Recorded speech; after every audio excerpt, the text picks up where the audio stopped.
Okay, some people say I'm pretty good at making biscuits, so I'm going to show you how to do a half a batch right here. That's a cup of flour,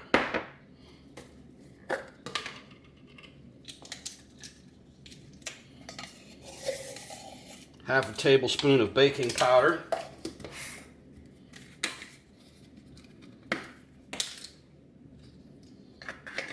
then we're going to do half a tablespoon of baking soda. Now I don't know where this one came from, but we're going to do a teaspoon of cream of tartar. Adds a nice little tang to your biscuit. Then we're going to do about that much salt. We're going to sift that together.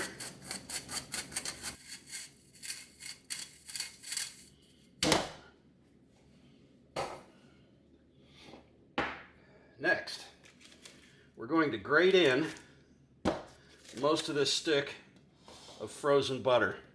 We want it frozen because we want those butter chips to stay intact during the rest of this process.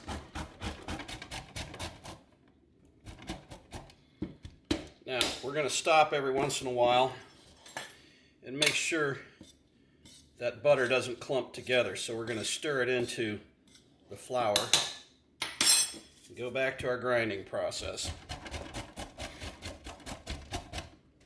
Don't ever melt the butter, then it just kind of homogenizes through the biscuit. You don't get those good little butter pockets that make biscuits what they're supposed to be.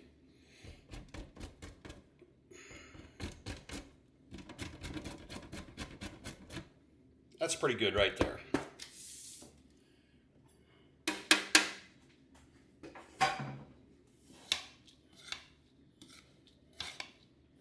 All right.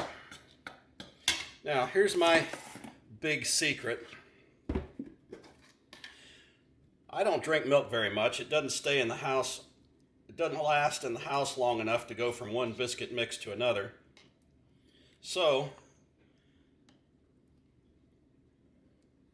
I'll use yogurt as my liquid in my biscuits.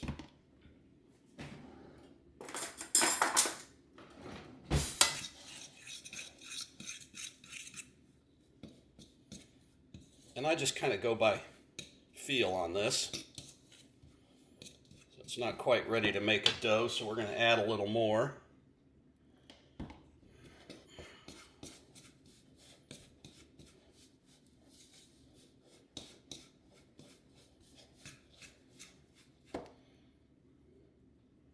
And add just a little bit more yogurt.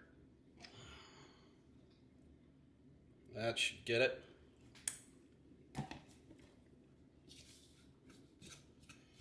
And then we're going to have to start hand kneading it. All right, here we go. When you start to hand knead, you're going to want to have your hands floured up so it doesn't stick to them.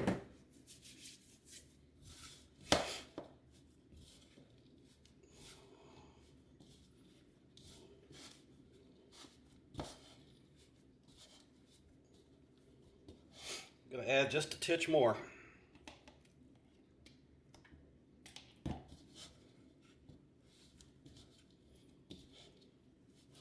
There we go. You can see what the dough ought to look like, how it ought to work. If you make it too wet, don't worry, you can always add more flour.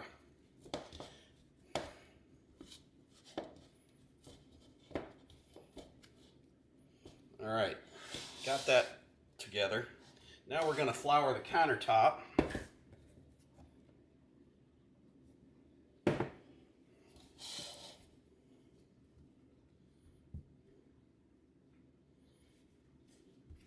And fold the biscuits.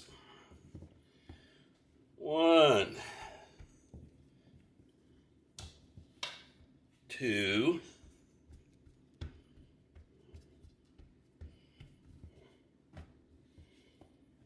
3.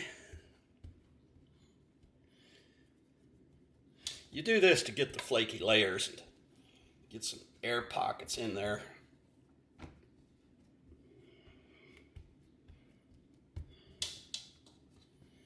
And I'm starting to absorb my flour, so we're going to add a little more flour to the countertop.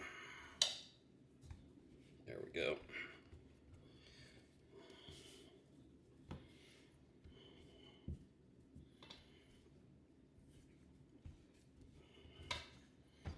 All right, I'm not going to fold it anymore. Well, one more time.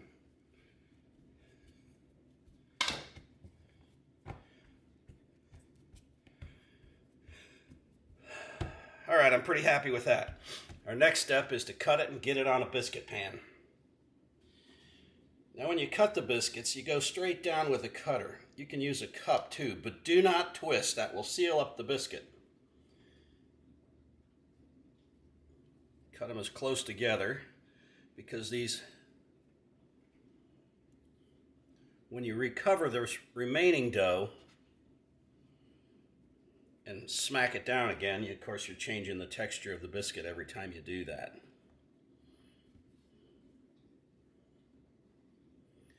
I'm not going to waste biscuit dough, so I'm still going to smash it down and make more, but the best ones are already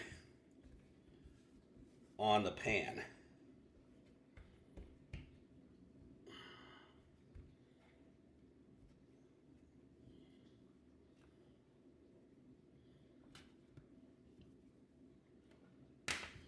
Oh well, what the heck, I'm going to be stingy with the dough. Let's make one more. You'll see how this will come out weird. All right, next is to pop them in the oven at 450, actually 475. In they go. We're going to set the timer for 10 minutes. In the meantime, I got a couple of range-free eggs, or range-free, cage-free eggs, and some uncured bacon that we're going to drop in a skillet. No, this is not going to be the meal that your cardiologist is going to want to share with you, although I suspect they cheat as much as anybody else. We'll lay those in there. And maybe we'll have one more.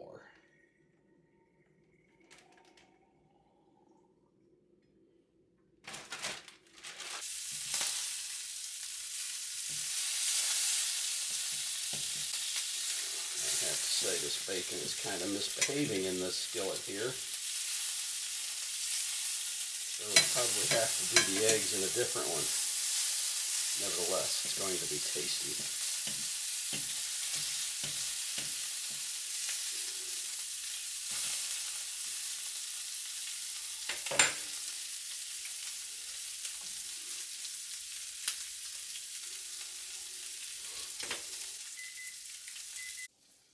All right, the moment of truth has arrived, and there are our biscuits. Now you can see that's the leftover dough. These are the originals over here. They've risen up nicely. Now, if you were at Ron Spomer's hunting camp up in the mountains, that much leaven would probably blow the door off the oven. But we're down at sea level, and so you really need to kind of beef up your leaven. I'm also beefing up the temperature on the oven because I've realized that on this oven, 450 isn't high enough. That's why 475. Let's just see what one looks like. Oh, look at that, the layers, the steam. See the little pockets in there where the butter was? This is like, oh yeah, baby. You know what they say about pretty good biscuits.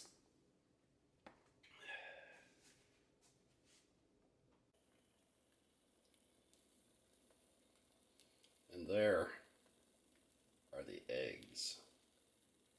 Free-range chicken eggs, little cast iron skillet.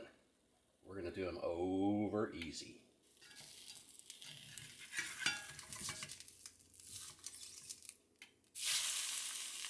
Bueno.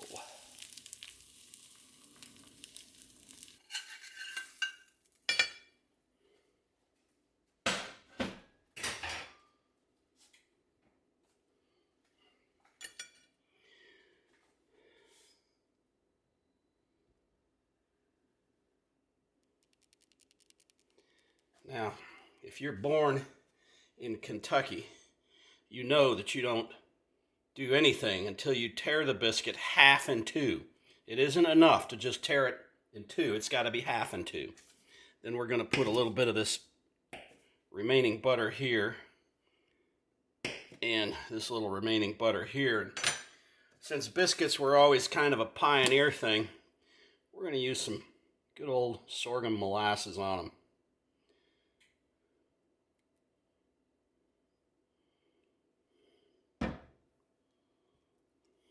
Let's just see how they look. Flaky, a little crispy on the edges, moist and tender.